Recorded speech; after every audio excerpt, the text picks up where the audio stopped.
So if you are anything like me, you've probably had your Steam account for quite some time now. And the majority of the time I've had this account, I've also been subscribed to Humble Bundle, which has given me an amazing amount of games. The problem is most of them I've never even played. So let's change that.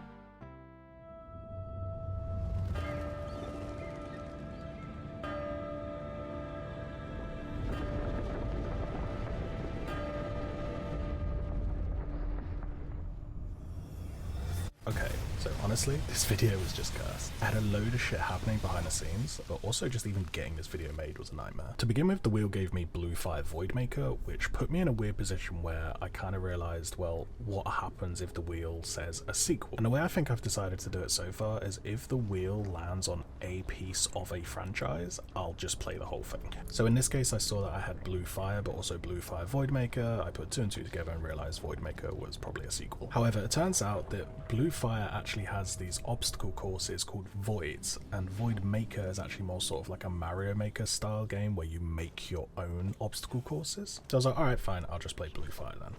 And I don't know why, but Blue Fire just refused to use my controller. I used 2 separate controllers, one PS4, one Xbox controller, and I even bought a brand new one just in case, and it just did not want to work. So I essentially had to play a 3D Hollow Knight with mouse and keyboard, which was just not a nice experience at all. Don't get me wrong, I'm sure you could play the game like this, but I just really struggled and it was not intuitive at all. I really struggled, especially in some of the timed puzzles, to actually do the obstacles that they wanted me to, simply because I couldn't adapt to these controls, which is probably a me problem. But I found it very frustrating because the scenery, the game itself is so gorgeous. I am such a sucker for little guy running around a world that was not made for him, you know? And the atmosphere from exploring these worlds was gorgeous, but I also never really felt like I knew where I was going. It has that classic issue I have with a lot of games of its genre where I would want to explore, but I would constantly find places I wasn't able to go yet because obviously I needed the upgrade to get there, which unfortunately I personally do not like. So again, I'm happy to say that's a me problem. Ultimately, I ended up coming back to this game like 3 or 4 or even 5 times over different days just to see if I could get into it, and I only ended up playing 3 hours, which like that's just fucked. And my final straw was yet another obstacle course that I couldn't complete because I didn't feel like the controls wanted me to do it. And then I got as far as I did, and then I didn't know where to go, and I just fell down again.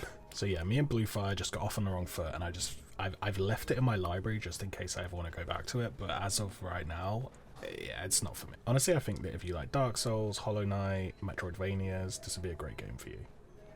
And then we come to the second one. This game was dog shit. The writing was poor, it had typos, it was buggy, the game was repetitive, just above everything, it was boring. I said in my 12 is better than 6 review that 12 is better than 6 kind of reminds me of like the golden age of Flash games, but Centauri Sector reminds me of like the bottom of the barrel, like page 80 games that when you tried everything else. And I hate being so negative against something, but Jesus Christ, I did not enjoy my time with this. It just doesn't really do a good job of anything it's trying to do. And what's crazy is I spent twice as much time in it as I did with Blue Fire, purely because I was like, fuck it, I'll go for all the achievements in the background while I play RuneScape. I genuinely wish I had more to say, but it was just shit. If there was literally anything I could say that was nice, it's maybe that it made me think of Stellaris, which is a far better space game, and made me want to go play that instead. So honestly, these two for me, complete fucking misses, and I really wish I had more to say, but maybe we'll like the next one more. Maybe. I don't know. We'll see.